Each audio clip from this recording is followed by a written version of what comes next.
My name is Nora Summers, 25 years old. They say silence is golden. I learned how sharp it can be when meningitis took my hearing at 19 and left me in a world where doors closed without a sound and laughter was a pantomime. Silence isn't peaceful when it's forced on you. It's a pressure chamber. It turns other people's mouths into moving puzzles and your own heartbeat into a metronome you can't turn off. 6 years later, a surgeon offered me a key. Experimental, low odds, a tiny ladder dropped into a very deep well. I climbed it in secret. When the sound slipped back, first my own breath, then the rustle of sheets, then the refrigerator's low animal hum, I didn't tell a soul. Superstition, maybe, or instinct.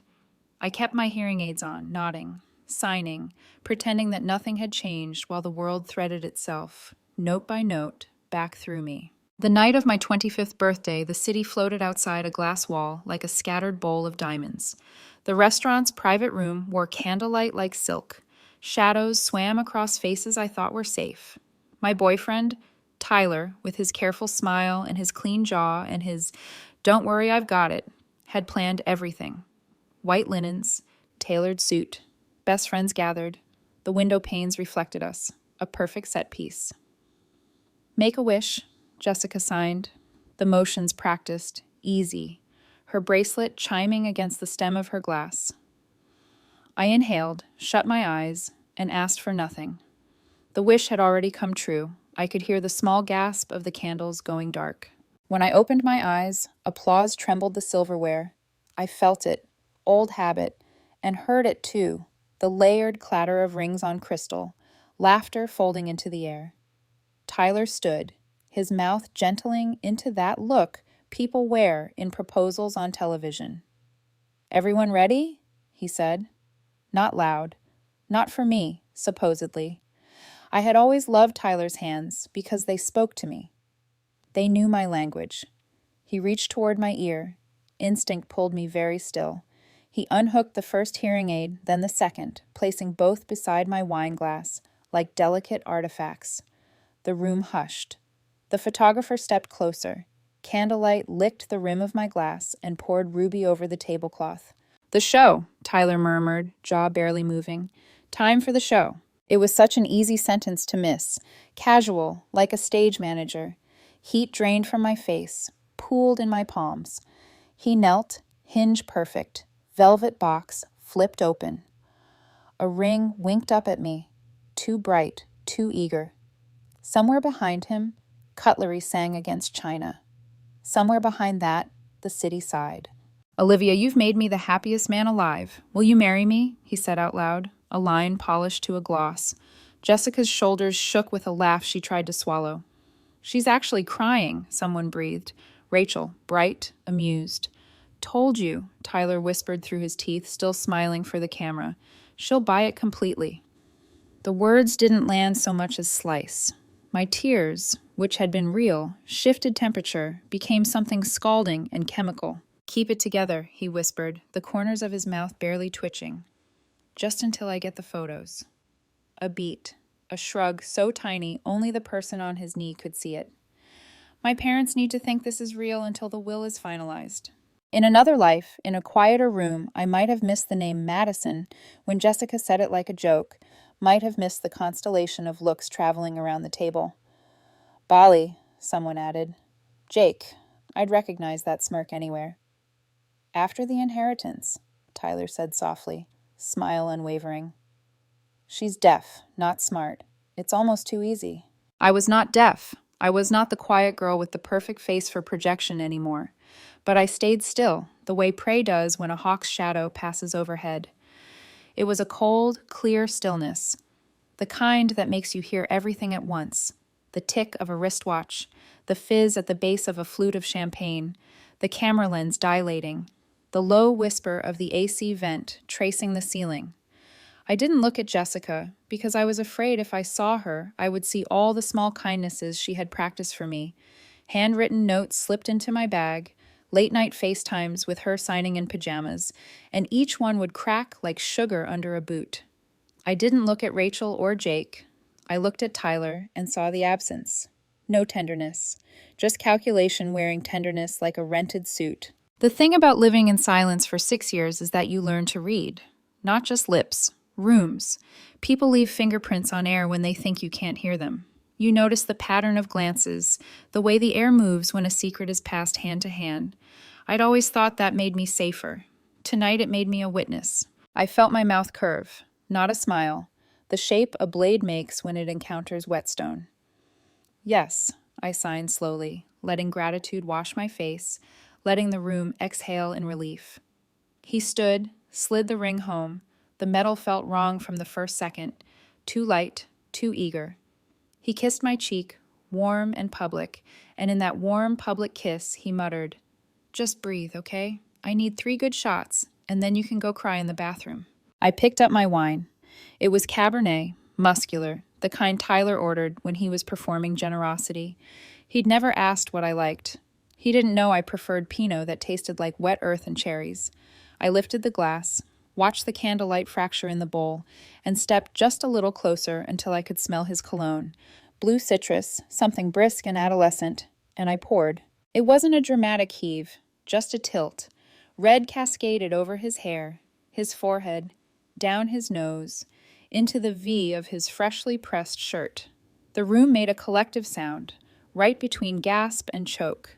Time feathered apart. Tyler blinked, stunned, wine dripping from his lashes. For one long breath, he looked like a painting of a martyr, and not a very good one. "Did you really think," I said, my voice low, rusty in the air, because I hadn't used it like this in years, and Lord, the relief of hearing it, that I wouldn't hear you? Silence that wasn't mine fell like snow. Jessica's smile died by degrees. Jake's eyes darted to the door like there might be a trap door behind it. Rachel's mouth opened around a sound that never came. In the center of it all, Tyler tried to reboot. "Nora," he said softly to the room, palms half raised in that calming gesture he loved to use. "She doesn't understand. She—" "Don't," I said. One word, crisp as a switchblade's click. "Don't sign to me like a magician palming a coin, and don't say my name like a prayer you've never believed."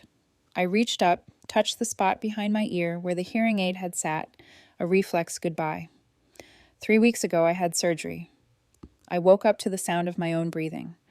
Last Wednesday, Dr. Reeves cleared me. "I can hear you. Every word, every laugh, every bet." Jessica made a small, wounded sound, as if the injury were hers. "That's impossible," she said. "You—" "Was," I corrected. Past tense. I stepped sideways, just enough to see the photographer's hands tremble. "You didn't just humiliate me. You used my disability as a stage prop." I turned back to Tyler. The wine was traveling across his collarbone. He smelled like grapes and fear. "You told your friends you'd keep up the performance until your father signed the will, that when he died, you'd take your money and your yoga instructor and go to Bali." Something in his face flipped, like a card turned too late in a game he thought he'd rigged. "Nora," he tried again, voice lower, "let's talk privately." The candles jittered in a draft. The city leaned closer on the other side of the glass, hungry. I heard my pulse, steady as a drumline. In the mirror of the window, I looked like myself, and not like myself. The same dress, same hair, but the spine of someone who had walked through a furnace and come out a different shape. "You mistook silence for softness," I said, "and my trust for the absence of teeth." He reached for my wrist. I let him, not because I wanted his touch, but because I wanted the room to see his hand on me when I took it back. Slowly, I lifted his fingers away, folded them back toward his chest. I felt the tremor in them. For once, his body was honest. "Here's what happens next," I said, and though my voice shook, it was with control. "You stand very still. You stop lying with your face. You listen. When I leave, you do not follow me. When I speak, you do not interrupt me. When I breathe, you remember that I can hear every breath you take." "Why are you doing this?" he asked, an actor finally off script. "Why humiliate me?" "Humiliate you?" I laughed, and the sound surprised me. It sounded like a window opening. "This is mercy." Behind me, someone whispered, "Call Margaret," as if invoking Tyler's mother could rewind the scene. I heard the name and filed it away with all the others. Stephen, Madison, Bali. Each a stone in a wall I would build. Not tonight, not in front of linen and glass, but soon, with care.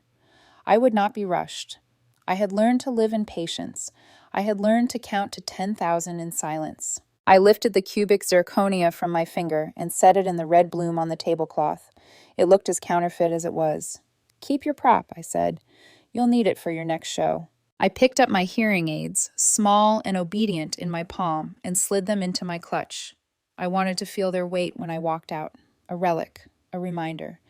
I wanted the city's noise to meet me at the door like surf, for the night to taste like iron and freedom.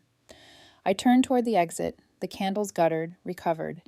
Tyler said my name one more time, soft, tiny, useless, and I didn't look back. On the threshold, with the city's breath on my face, I thought of the first sound I heard after surgery.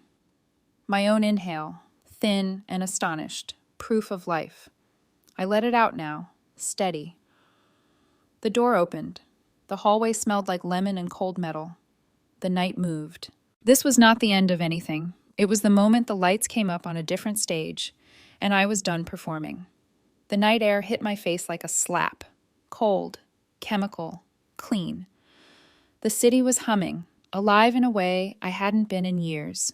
Every sound, the traffic sighing below, heels against pavement, laughter slipping from a rooftop bar, was proof that I wasn't trapped in silence anymore. But instead of feeling free, I felt like I was drowning in noise. I walked until my knees ached, until the glitter of the restaurant disappeared behind glass and steel, until the ache in my chest matched the raw throb in my feet. Then I sat on a park bench slick with dew and finally let myself breathe. The sound came out wrong, choked. I pressed my hands to my face and tried to cry quietly, as if there were still something sacred about silence. My phone vibrated against my clutch, then again and again. Notifications stacked like accusations. Dozens of texts. Tyler, Jessica, Rachel, even Jake. Their names glowed in white light like a list of crimes. I swiped once, just to see. Tyler. "Nora, please, don't do this. We can talk." Jessica. "You misunderstood everything." Rachel. "I didn't mean it. It was just stupid humor. Please pick up." Tyler. "I love you." I panicked. "You can't tell my parents, not like this." Each word sounded like a lock clicking into place on a door I would never reopen. I turned the phone face down. Then it buzzed again, an unknown number. Against my better judgment, I answered. "Hello?" A woman's voice, soft, controlled. "Nora, it's Margaret Richardson." For a second, I forgot how to breathe. Tyler's mother. I could still hear her voice from the night she'd invited me over for dinner, all warmth and grace, telling me how I'd changed her son. Now that same voice was trembling. "I listened to the recording," she said, 3 times. I didn't want to believe it. She paused, and in that pause, I could hear someone crying softly in the background. Stephen, Tyler's father, sick and exhausted. "We thought you were family, Nora. We thought Tyler had finally grown into a man worth being proud of. And to know he used you, used your trust, to manipulate us." I swallowed. My throat hurt. "He was going to get everything, wasn't he?" "Yes," she said quietly. "Until tonight. Stephen's already called our lawyer. The will's being changed first thing in the morning. Tyler will receive nothing beyond what the law allows. The rest," her voice cracked, "will go to charity." "Margaret!" "I'm sorry, sweetheart, for what he did, for what I didn't see. You were always too kind for him. You didn't deserve this." When the call ended, I sat there with the city roaring around me and realized something strange. The part of me that should have felt vindicated didn't, because all I could hear in her voice was heartbreak. I didn't go home. Home was contaminated. His scent, his shirts in the closet, the framed photo of us on the nightstand, smiling for a lie. Instead, I walked into a small boutique hotel downtown and asked for a room. The lobby smelled like oranges and cleaning solvent. The concierge didn't look twice at my smeared makeup, at the wine stains on my dress. He just handed me a key card and said, "Elevator's to your right, miss." The elevator hummed, a mechanical heartbeat. Inside my room, I shut the door and pressed my back against it until my pulse slowed. For the first time in hours, it was quiet, not silent, the real kind of quiet that has texture. Air conditioning breathing, pipes knocking, the occasional car horn below. I could hear every layer, and it both comforted and unsettled me. On the desk sat a small notepad and pen. I wrote 2 words without thinking. Never again. Then beneath it, targets. I listed their names one by one. Tyler Richardson, Jessica Monroe, Rachel Thompson, Jake Thornton. Next to each, I left a blank space, not for what they did, I already knew that, for what they would lose. I showered until the water turned cold. My reflection in the mirror looked foreign. Eyes swollen, hair damp, a woman halfway between grief and something sharper. I'd spent 6 years living behind the soft mask people put on for the deaf girl. Tonight had burned that mask away. Now I could finally see what was underneath. Not a victim. Not anymore. I opened my laptop. For months, I'd avoided the one folder I could never open without pain. Voicemails. 6 years of missed calls I'd saved, too sentimental to delete. Now I could hear them. And I did. First came my mother's voice from the year I lost my hearing. Gentle, frightened. Then friends, fading one by one as time moved on. And then Tyler. His voice filled the room. Syrup smooth. Practiced. Hey baby, just wanted to say I love you. Click. Next message, 2 months later. Sorry I forgot dinner. Work's been insane. Click. Then another. Don't wait up. Stuck in traffic. Click. But it was the fourth one that made my stomach drop. A woman's voice, light and careless. Tyler, you left your watch at my place again.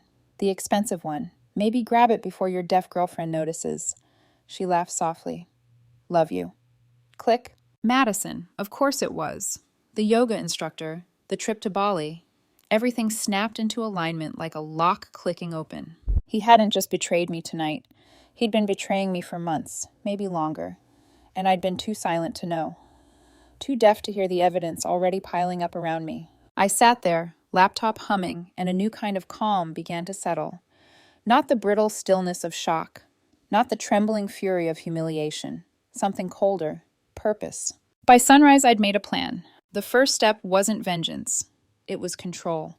If I was going to strike back, it wouldn't be with rage. It would be with precision. I started with digital footprints, old texts, bank transfers, saved photos, cached emails. Tyler had always been careless with details, assuming my silence made me blind. But I'd always watched. I just hadn't listened. Now I could do both. For every cruel word he'd whispered, I found a secret he'd hidden. For every laugh they shared at my expense, I found a weakness. And I wrote it all down. The list grew until dawn pressed against the curtains. Names, connections, patterns. I was building a map, not of revenge, but of reckoning. I thought about Margaret and Stephen again, about how their kindness had been twisted into leverage, about how many nights I'd sat in that house, holding Margaret's hand while she cried over her husband's illness, believing Tyler was a man worth praying for. Now I knew what he'd been praying for. Their deaths, his inheritance, my silence. The sun rose. I stood by the window, the city below, washed gold, and whispered to no one. I won't stay quiet anymore. The sound of my own voice startled me. It wasn't gentle. It wasn't musical. It was steel. I turned from the window, sat at the desk again, and opened a new document on my laptop. The cursor blinked, patient. I titled it Operation Echo, because that's what I was now, an echo of everything they'd done to me, coming back, louder, sharper, impossible to ignore. I didn't know then how far it would go, how deep it would cut, only that I was done being their silence, and that when I finally spoke, the whole world would hear me. By the second day, the shock had calcified into something else. Focus. The hotel curtains were drawn, the world reduced to the pale glow of my laptop and the rhythmic pulse of traffic outside. On the desk, my list stared back at me. 4 names, 4 betrayals, 4 debts waiting to be collected. Tyler Richardson, Jessica Monroe, Rachel Thompson, Jake Thornton. I didn't write what they'd done. I didn't have to. I knew every detail, every cruel syllable I'd heard at that dinner. Instead, I began filling in the blanks I'd left beside each name. Weaknesses, leverage, truths they'd hidden. The cursor blinked like a heartbeat at the top of the document. Operation Echo. Tyler was first. Of course he was. He'd been the architect of my humiliation, the master of ceremonies for the cruelty, masquerading as love. But to dismantle someone like him, I couldn't strike with anger. I needed to understand the foundation he'd built his world on, and then remove it, brick by brick. I started where he was strongest, his family. Richardson Enterprises, his father's company. A kingdom Tyler hadn't earned, but had inherited by proximity. While he'd been busy curating his charm, I'd been paying attention. The desk in his office, the photographs he'd texted me, the idle complaints he'd vented over dinner. He'd once sent me a picture of his computer screen, bragging about clearing invoices like a real executive. In the corner of that photo, barely visible, was a list of vendor accounts. Most had names so bland they barely registered. Global Freight Solutions, Horizon Imports, but one caught my eye now. TNR Logistics. A quick search revealed it didn't exist. No website, no address, nothing. Except for one wire transfer, $5,000, dated 2 months ago, approved by Tyler himself. It was a start, a crack in the facade. I sent a message to Liam, a freelance IT specialist I'd once met through a client. He owed me a favor, the kind that came from helping him cover an HR mistake that could have cost him his job. His reply came within minutes. Liam, you want me to look into a company account? Me, not a company, a ghost. Liam, sounds illegal. Me, only if you get caught. While I waited, I turned to the others. Jessica, the friend who'd signed for me, laughed with me, and learned my language for money. There'd been something off about her confidence at that dinner, the way she hid panic under poise. I remembered her crying in my kitchen last year, terrified she'd fail her state teaching certification exam. Then, magically, she passed, with perfect scores. I'd comforted her that night, poured wine, told her she was brilliant. Now I opened a new tab and searched EduPrep Solutions teaching exam scandal. Dozens of results. A test prep company accused of leaking real exam questions in exchange for under-the-table payments.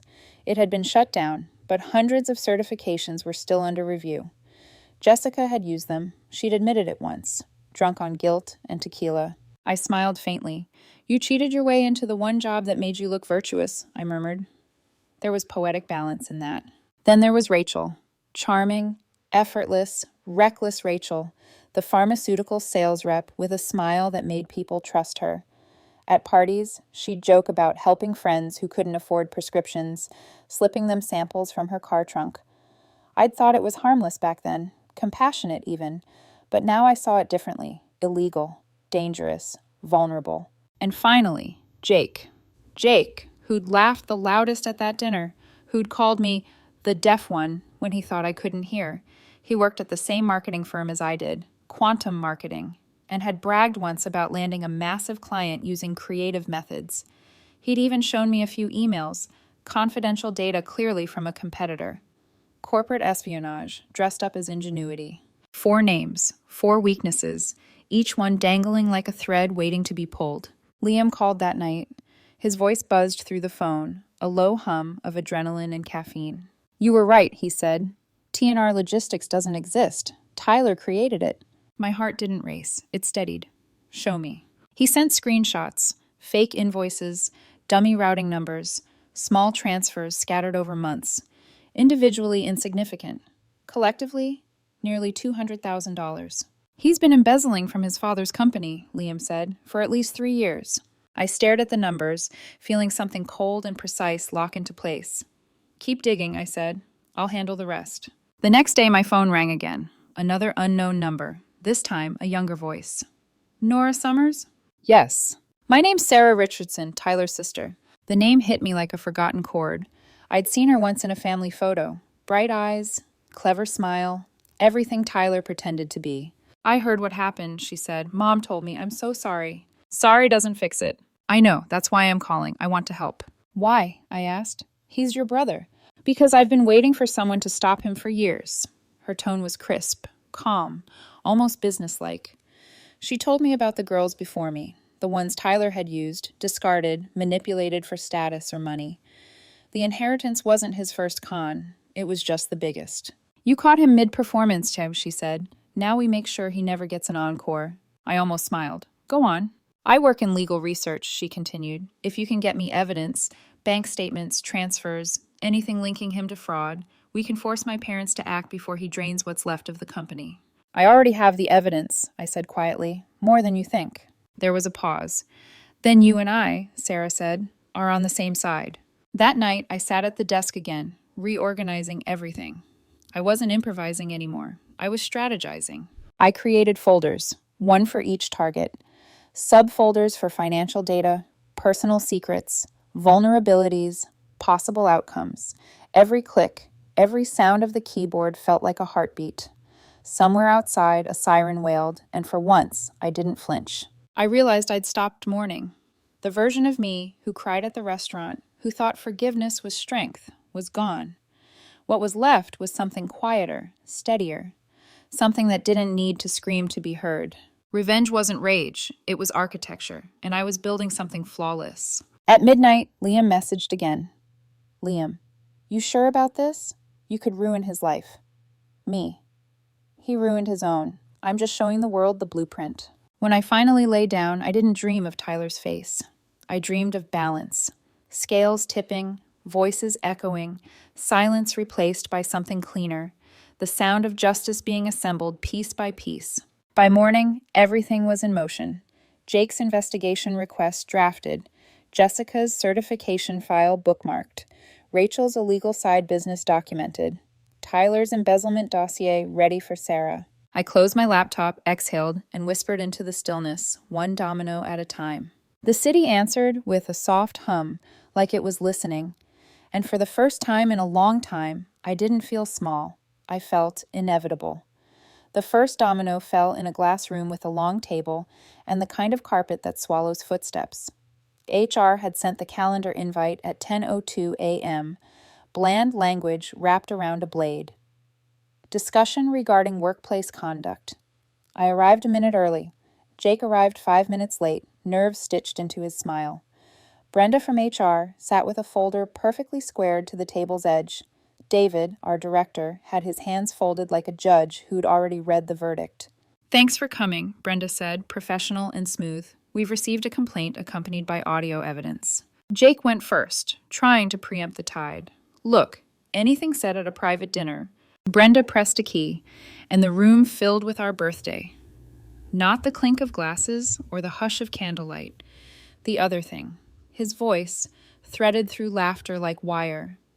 She's deaf, not smart. It's almost too easy. The sound didn't echo. It burrowed. Even knowing what was coming, I felt my stomach lurch. Jake lunged for explanation, words flailing. It was a joke, bad taste. Everyone was drinking. David slid a second printout forward. This is about more than jokes. He tapped the page. We subpoenaed emails after receiving an anonymous tip. You used confidential information from a competitor to land the Anders account. A pause soft enough to bruise. That's called corporate espionage. Silence stretched, taut and humming. Somewhere above us, the air system whispered. Jake's mouth worked and failed. I watched the moment a person sees their own reflection in glass and realizes it's a window. Security arrived, the door side open. Jake stood, and for a second his eyes found mine, not angry so much as pleading. He wanted absolution from the person whose dignity he'd pawned for a laugh. I held his gaze. I had nothing for him. Out in the hall, the carpet drank the sound of his steps. The door side shut again. The room settled. Brenda turned to me. We failed to create an environment where this felt reportable earlier, she said. That's on us. We'll support you however you need. Transfer? David asked. Raise? It wasn't charity. It was calculus. I'm not moving, I said. I like my team. Then we'll make the team more like you, he said simply. And for the first time since the restaurant, I felt something unclench. When I left the conference room, the office sounded different. Phones rang in polite staccato. Printers hummed their quiet industry. Far away, someone laughed. Soft, normal, nothing like the laughter that had sharpened itself on my skin that night. I walked back to my desk and sat, feeling the whole day tilt a millimeter toward balance. One domino. By the time I got home, the apartment no longer felt contaminated. It felt like a staging ground. I opened my laptop. A reply from Sarah blinked at the top of my inbox. Dad's lawyer is ready when we are. Send what you have. Beneath it, Liam's message sat like a heartbeat. T&R Logistics connected to 2 more shells, totals closing on $200K. I filed them in Tyler's folder and forced myself not to open it again. Not yet. Not until the second move landed. Jessica's turn required something colder than a meeting room. Bureaucracy. Forms. Algorithms. I made an appointment at the state education department under a cautious pretense, verifying a certification for a private hire. The clerk wore sensible shoes and kindness. Her bracelets chimed softly when she typed. Name? She asked. Jessica Monroe, I said, and tasted metal. She printed a verification sheet. The numbers glared back, a red carpet of perfect scores across sections designed to trip even the brilliant. Impressive, the clerk said. Yes, I said, suspicious. She glanced up, reading more in my face than I offered in words. There's an anonymous reporting portal, she said gently, sliding a thin brochure to me as if it were a handkerchief. Specificity helps. Specificity I had. I left the building and took the long way to a coffee shop where the grinders growled like engines. In the corner, with steam ghosting the window and my throat tasting like burned sugar, I filled out the submission. Dates, testing center, the shuttered exam prep company that had sold stolen questions. I didn't mention how Jessica had cried on my couch the night before the test, confiding she couldn't afford to fail. Complexity didn't fit into form fields. 2 days passed like a slowly poured honey. On the third morning, an alert popped in my suggested news. Teacher's license revoked in exam. Scandal fallout. The article was local, clipped, unsparing. The photo made my chest pinch. Jessica's smile, professional and open. The way it looked when she was trying to be good in the world. I stared until the words blurred. Then my phone lit up with a number I didn't recognize and a voice I did. You did this, she said. No hello, no pretense. I filed a complaint, I said. The board did this. A quiet inhale. I cheated once because I was drowning. I became a good teacher. You learned to be one, I said, after you lied to get the job. My kids deserved a qualified teacher and got one. But the lie still matters. I shut my eyes, saw her signing my name on nights when the world felt wide enough for two women to be sisters. You were my friend for money. I was your friend because I wanted the money at first, she said, voice ragged, and because I hated how much I cared later. I am sorry, Nora. Complexity has a shape. It doesn't absolve, it marks. I hear you, I said, and hung up with my hands shaking for reasons that didn't fit neatly into right and wrong. 2 dominoes. Rachel was a different animal. She had always spoken about her side deals like charity, a benevolent redistribution in a broken system, inhalers for a single mom between insurances, antibiotics for a friend who couldn't get a same-day appointment. Heroic light cast at the right angle hides the sharpest edges. But there had been the night her purse spilled and a handful of blister packs slid across my coffee table. Oxy, Ambien, Xanax, names that ring like alarms.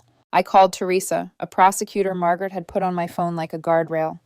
What do I do with this? I asked, and told her everything. You report, she said, to the DA. We'll triage. The intake interview with Martinez, the investigator, was clinical and merciless. Dates, names, photos, messages where Rachel joked about wholesale. He didn't react. He recorded. We'll get a warrant, he said.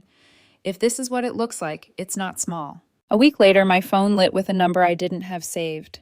She's in custody, Martinez said. Possession with intent to distribute, theft of samples from her employer, falsified records.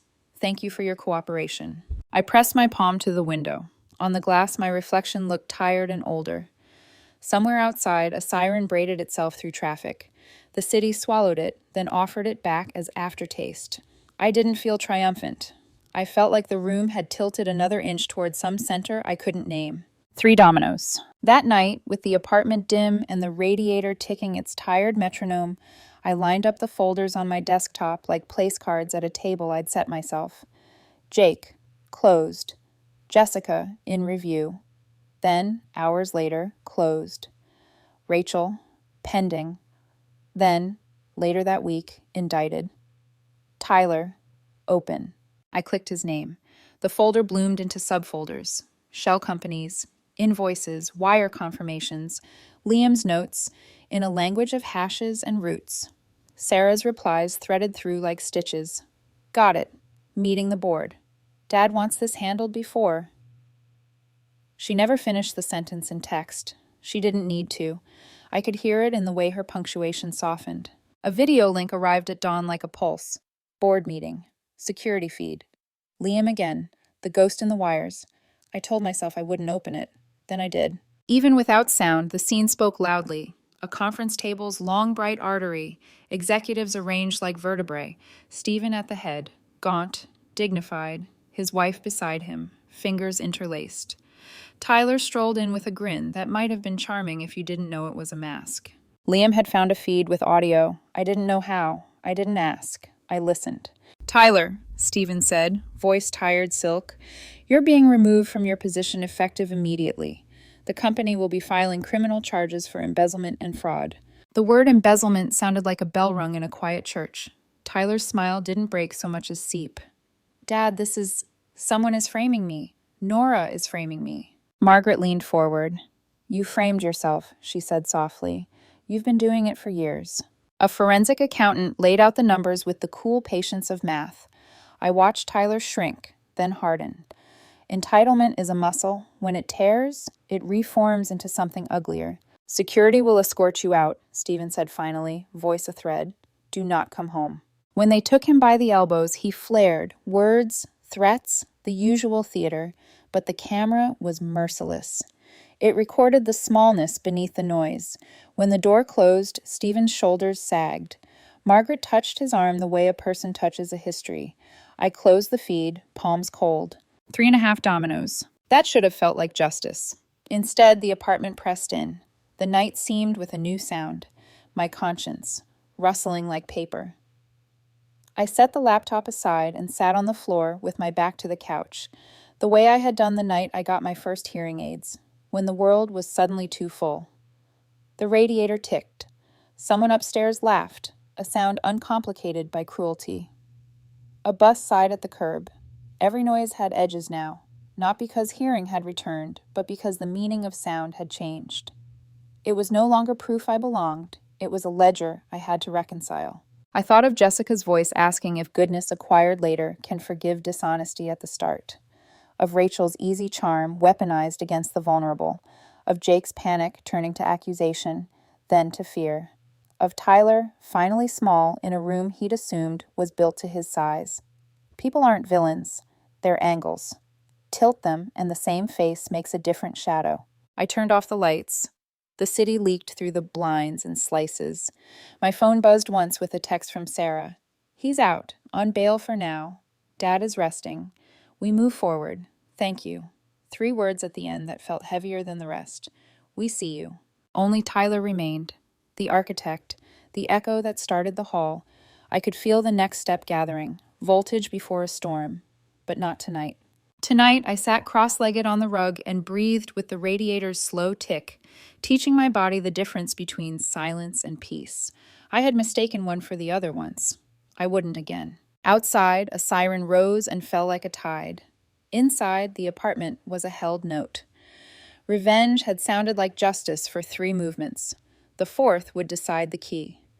I closed my eyes and listened to the room until I could hear only my heartbeat counting, steady as a metronome, patient as a plan. Tomorrow, the last domino. Tonight, quiet. 3 months of planning came down to a single meeting I wasn't even in. Sarah called that morning, her voice a thin wire. It's happening today. Boardroom A, 10 a.m. I didn't ask how she knew. I just whispered, good. Then I set my laptop on the table, opened Liam's live security feed, and watched the building where Tyler thought he ruled. The glass reflected the clouds like the sky was trying to erase him already. The boardroom looked antiseptic. Cold steel, bright light, too much air conditioning. Stephen Richardson sat at the head of the table, his body failing but his eyes sharp. Margaret beside him, composed in grief. And Tyler, smooth as ever, walking in late. He flashed his smile, the one he used to disarm people before he gutted them. Dad, he said lightly, if this is about the quarterly reports, it's about theft, Stephen said. His voice carried the brittle authority of a man who'd spent his life commanding rooms like this one. The legal counsel slid a stack of folders across the table. 3 years of falsified invoices, fake vendors, funds redirected to personal accounts. Your accounts. Tyler blinked, then laughed. That's insane. Somebody's setting me up. Probably her. He turned, looking directly at the camera. He couldn't see me, but I swear he felt me watching. It's Nora. She's doing this because she's bitter. Margaret's voice cut through the air like glass breaking. Don't you dare use her name to justify your crimes. He froze, caught between arrogance and panic. Mom, you lied to all of us, she said. To me, to your father. You used her kindness to manipulate dying people. How dare you? The words hit him harder than the evidence ever could. Dad, please. Stephen's voice cracked. I gave you every chance, son, every advantage, and you stole from me anyway. He turned to security. Escort him out. He's finished here. Tyler slammed his fist against the table. You can't fire me. You can't just... I can, Stephen said quietly, and I have. The guards moved in. Tyler's chair screeched against the floor as they pulled him up. He tried to twist free, his voice splintering between rage and pleading. This is her fault. She's the one who told the truth, Sarah said, stepping into frame via video call. And you're the one who proved her right. Tyler's eyes widened. Sarah, you too? She didn't blink. You made your choices. He was still shouting when the doors closed behind him. And just like that, the kingdom he'd inherited turned him out into the cold. When the feed ended, I realized I was shaking. Not from triumph, not from relief, just exhaustion. Every victory felt like a wound that refused to close. Still, I had to see it for myself. By the time I reached the parking lot of Richardson Enterprises, Tyler was already there, leaning against his car, pale, trembling, the echo of fury still clinging to him. He didn't see me at first. When he did, his face twisted into something between hatred and awe. You think you won? He said. You think this fixes what you did to me? What I did to you? I repeated quietly. You used me. You humiliated me in front of everyone I trusted. I was desperate, he snapped. You think you understand what it's like, watching your father die and knowing he's going to give everything to charity because he thinks you're useless? That wasn't my fault. It was. You made him love you more than me. His words hung there, childish and venomous. I stepped closer until I could see the cracks under his charm. No, Tyler, I just didn't make him ashamed to love me. He flinched, the first real wound I'd ever seen register. Then he tried to recover, smirking, pretending to be in control again. You know this isn't over, right? You humiliated me. You're going to regret that. I leaned in, voice low. The thing about regret, I said, is that it only works on people with a conscience. I walked away before he could respond. Behind me, he shouted my name like an insult. For 2 weeks, there was silence. Then the city began to whisper. Richardson Enterprises filed criminal charges for embezzlement. The story spread fast. Business journals, blogs, local news. Disgraced heir accused of corporate theft. Each headline was another thread tightening around him. Sarah sent updates daily.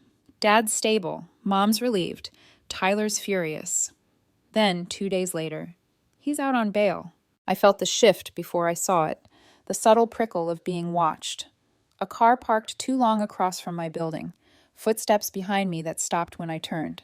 Blocked numbers calling at 2 a.m., breathing heavy, saying nothing. One morning a package arrived. Inside was the ring, the fake one from that night, cleaned, polished, wrapped in a note that read, "You'll never escape what you started." I called Teresa immediately. It's harassment, she said. Document everything. We'll build a case. But she didn't have to build it. Tyler would do that himself. The attack came not in person, but online. A website appeared overnight. Its banner read, "The Deaf Liar." It told his version of events, how I'd tricked him, how I'd used a disability to manipulate sympathy, how I'd secretly recorded private conversations to ruin innocent people. Photos of me, screenshots, half-truths twisted into weapons. Within a day, it went viral. News outlets called it the ethics of revenge. Comment sections called me worse. Monster, manipulator, sociopath. I stopped opening my phone after the 10th death threat. At work, Brenda pulled me into her office. Nora, she said softly, we're getting calls from clients. This website is creating pressure. Are you firing me? No, but if this escalates... She stopped herself, looked down. We'll do what we can to protect you. Just be careful. When I left the office, someone had spray painted across the glass doors. Vindictive. That night, I sat in my apartment, lights off, listening to the city hiss through the blinds. I thought about how sound had once been my greatest wish, how I'd begged to hear again. Now, every noise was an accusation. Every car horn felt like judgment. I called Margaret. I saw the site, she said before I could speak. It's him. It has to be. I can't prove it. I can, she said. Sarah's tracing the IPs. We'll find him. Then quieter. Are you okay? I don't know. She sighed. Revenge never fills the hole it's meant to. It just makes it bigger. Her words sank deep. I just wanted justice. And you got it, she said softly. But justice and peace aren't the same thing. A week later, Sarah texted me. We found it. The site is registered to one of Tyler's shell companies. It's over. Teresa moved fast. Defamation, harassment, violation of privacy. The police moved faster. They found him at an old warehouse studio downtown, the walls covered in newspaper clippings of his own downfall. When they arrested him, he shouted my name again. He always did. The trial came months later. I didn't attend every session, but the one I did will never leave me. Tyler in an orange jumpsuit, jaw clenched, still trying to smile like he was the main character in a story that just needed a better rewrite. When the verdict came, guilty on all counts, he didn't look at me. He looked at Sarah, and she didn't look away. 15 years. That's what the judge gave him. When the gavel fell, I felt nothing. No triumph, no closure. Just the quiet echo of everything that had been taken from both of us. The lies, the love, the noise of it all. That night, I went home, opened my window, and listened to the city breathe. For the first time in months, I didn't hear anger, just the ordinary pulse of life moving on. Justice had a sound, I realized. Not the roar of victory, but the small, steady hum of enough. 6 months later, I learned what silence really sounded like again. Not the sterile kind from before my surgery, the absence of sound, the vacuum that swallows breath, but a quieter kind, the kind that follows a storm when the wind has torn everything loose and the world holds still to see what's left standing. Tyler's sentencing had made the news. Disgraced heir receives 15-year sentence for fraud and harassment, the anchors said, their voices detached, almost polite. The comments were worse than the verdict, half pity, half outrage. Some called me a survivor. Others called me a monster. Both were true, in their own way. The city had moved on, but I hadn't. I still woke some nights thinking I heard laughter. The cruel kind. The kind that once danced across that restaurant table. I'd sit up, heart hammering, until I realized it was only the hum of my refrigerator or the radiator breathing. Sound could still trick me. Sound could still lie. Work was steady. Brenda and David had both gone out of their way to protect me, even when the world online didn't. I was promoted quietly, senior strategist, higher pay, no fanfare. The office had learned to lower its voice around me, as if speaking too loud might summon the woman from the headlines. The one who recorded her own betrayal and turned it into a weapon. The one who destroyed 4 lives in the name of justice. Sometimes I caught whispers in the break room when they thought I couldn't hear. She doesn't smile anymore. Would you, after all that? Still, she scares me. They weren't wrong. Therapy had become my Thursday ritual. Dr. Chin's office smelled like old paper and rain. She had this way of sitting that made silence comfortable. Hands folded loosely, head tilted, eyes that didn't flinch from ugly truths. You've dismantled everything that hurt you, she said once, near the end of a session. Now, what will you build? I don't know, I admitted. I thought revenge would make me whole again. It didn't. Of course it didn't. Revenge doesn't restore what was lost. It replaces it with something else. What? Noise, she said softly. A different kind of noise. I looked out the window then, at the traffic light flickering through drizzle, and for the first time, I understood what she meant. The noise wasn't just sound, it was memory, guilt, questions that never quieted. Would I do it all again? Would I have stopped sooner if someone had begged me to? Had I really wanted justice or validation? When Stephen Richardson died, I went to the funeral. Not for him, though I had liked him once. For Margaret. She saw me from across the garden afterward, eyes rimmed red but kind, and walked straight over. I didn't know if you'd come, she said, her voice frayed. I almost didn't. Thank you for changing the will, she said. You saved what mattered. I didn't do it for that. I know. She looked at the casket being lowered, her shoulders trembling. I keep thinking, if we hadn't raised him like we did, maybe... She trailed off, the sentence collapsing under its own weight. You loved him, I said. That wasn't wrong. I enabled him, she whispered. That was. We stood there for a long time, not speaking. When she finally looked back at me, there was something like peace in her eyes. Do you regret it? She asked. Yes, I said, and no. Margaret nodded, as if she'd expected that. Good. Regret means you are still human. After the service, Sarah found me near the gate. She looked older, more serious, the weight of legacy pressing down on her shoulders. "Mom's moving," she said. "Selling the house. It's too full of ghosts." "What about you?" "I'm staying here. Someone has to clean up what he left behind." She hesitated. "You know, he still blames you." "I know. He says you destroyed him." I thought about the boardroom, about the police, about the website, about his face when they took him away. "No," I said. "He destroyed himself. I just turned on the lights." Sarah's mouth twitched into something that might have been a smile, then faded. "Be careful, Nora. Sometimes light burns." The world kept moving. Jake resurfaced on LinkedIn, working retail and posting motivational quotes about resilience. Jessica sent me a single text one morning. "I started volunteering with kids again. I don't expect forgiveness, but I wanted you to know I'm trying." I didn't reply, but I didn't delete it either. Rachel pled guilty. Took 8 years. Her lawyer said she wept in court when they read the charges aloud. I wondered if she cried for the people she hurt, or for herself, maybe both. Tyler never wrote, but sometimes, when I passed the courthouse downtown, I'd look at the tall iron gates and wonder if he could still charm the guards with that smile. Part of me hoped he couldn't. Part of me feared he could. One evening, months later, I stood on my balcony with a glass of wine and listened. Not for danger, not for ghosts, just for life. The city was alive again. Music leaking from windows, a dog barking 2 buildings away, the wind knocking a sign loose. Every sound layered itself into something vast and strange and whole. And under it all, I could hear my own breath, steady and calm. I thought of the girl I'd been before all this, the one who mistook silence for peace, love for safety, loyalty for truth. She was gone, but not erased. She lived somewhere in the echo, whispering reminders about who I had been before the fire. Dr. Chin once told me, "Healing isn't quiet, it's learning which sounds to keep." I think I understand that now. I keep the sound of Margaret's voice forgiving me, the sound of Sarah's determination, the laughter of children in a park on a warm afternoon where Jessica might be volunteering somewhere across the city, the distant rhythm of traffic that feels like a heartbeat, life moving forward, refusing to stop. And sometimes late at night, I hear something else, my own voice from that night in the restaurant, sharp, shaking, defiant. "Did you really think I wouldn't hear you?" It used to haunt me. Now it reminds me who I became the moment I chose not to stay quiet. I don't know if I'm good. I don't know if I'm forgiven. I only know that I survived, that I can hear again, not just sound, but truth.